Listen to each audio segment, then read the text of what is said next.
بسم اللہ الرحمن الرحیم۔ من الشیطان الرجیم۔ بسم اللہ الرحمن الرحیم۔ ماہ مبارک رمضان میں روزے نہ رکھنے کے نتیجے میں انسان کے اوپر قضا، مد اور کفارہ یہ کب واجب ہوتا ہے، اس کی تفصیلات ہم بیان کر رہے تھے۔ ہم نے وہ مورد بیان کیا جہاں پہ انسان کے اوپر قضا بھی واجب ہے، مد بھی واجب ہے اور کفارہ بھی واجب ہے۔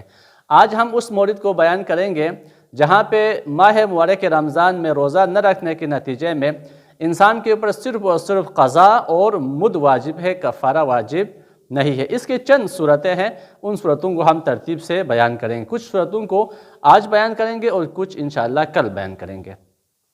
سب سے پہلا مورد یہ ہے کہ ماہ مبارک رمضان میں اگر کوئی شخص کسی عذر کی وجہ سے روزے نہ رکھے، کوئی بھی عذر ہو، جیسے بیماری ہے، بندہ بیمار ہو گیا تھا ماہ مبارک رمضان میں اور اس بیماری کی وجہ سے اس کے چند روزے چھوٹ گئے، یا وہ حالت سفر میں تھا جس کی وجہ سے چند روزے اس نے نہیں رکھے، یا خاتون اپنے مخصوص ایام میں تھی جس کی وجہ سے اس نے روزے نہیں رکھے۔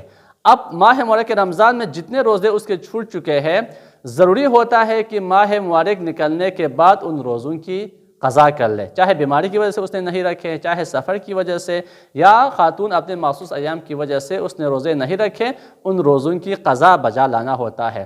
بس اگر اگلے رمضان المبارک سے پہلے جان بوجھ کر کوئی شخص ان روزوں کی قضا بجا نہیں لاتا تو اس کے اوپر مد واجب ہوتا ہے۔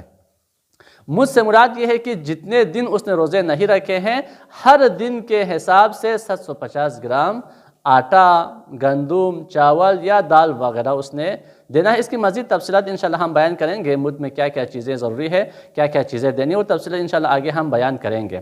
یہاں پہ جو بتانا مقصود ہے وہ یہی ہے کہ اگلے رمضان المبارک تک اگر جان بوجھ کر قضا نہ رکھے تو اس شخص کے اوپر مد واجب ہوتا ہے، اور مد واجب ہونے کے ساتھ ساتھ اس کے ذمے پر قضا بھی رہے گا۔ ایسا نہیں ہے کہ اگلے رمضان مبارک تک اگر قضا نہ رکھے تو قضا ساقط ہو گیا اور اب اس کے اوپر صرف مد واجب ہو، ایسا نہیں ہے۔ مد بھی واجب ہے اور ماہ مبارک رمضان کے روزے کی قضا بھی اس کے ذمے پر باقی رہے گا، اور ضروری ہے کہ ماہ مبارک رمضان نکلنے کے بعد ان روزوں کی قضا بجا لائے۔ یہ پہلا مورد تھا۔ دوسرا مورد یہ ہے کہ اگر کوئی شخص کسی عذر کی وجہ سے ماہ مبارک رمضان کے روزے نہیں رکھے اور رمضان مبارک نکلنے کے بعد اس کا عذر دور ہو گیا اور وہ روزوں کی قضا بجا لا سکتا تھا، اس نے جان بوجھ کر روزوں کی قضا بجا نہیں لایا، یا اس نے سستی کی اور قضا کا وقت پھر تنگ ہو گیا، آخری وقت میں جب وقت تنگ ہو گیا تو اس کے لیے کوئی عذر پیش آ گیا اور وہ روزے کی قضا بجا نہ لا سکے، تو اس کے اوپر بھی ضروری ہے کہ وہ ہر روزے کے بدلے میں مد بھی دے دے اور اس کے ذمے پر قضا بھی باقی رہے گا۔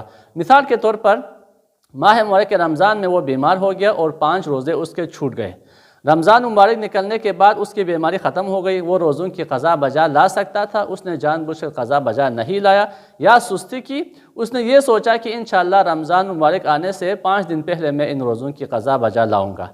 جب 25 شعبان آیا تو اس نے 5 روزوں کی قضا بجا لانا تھا، اچانک سے وہ دوبارہ بیمار ہو گیا اور ان روزوں کی قضا بجا نہ لا سکے، تو ہر روزے کے بدلے میں مد بھی دے گا اور قضا بھی اس کے ذمے پر رہے گا۔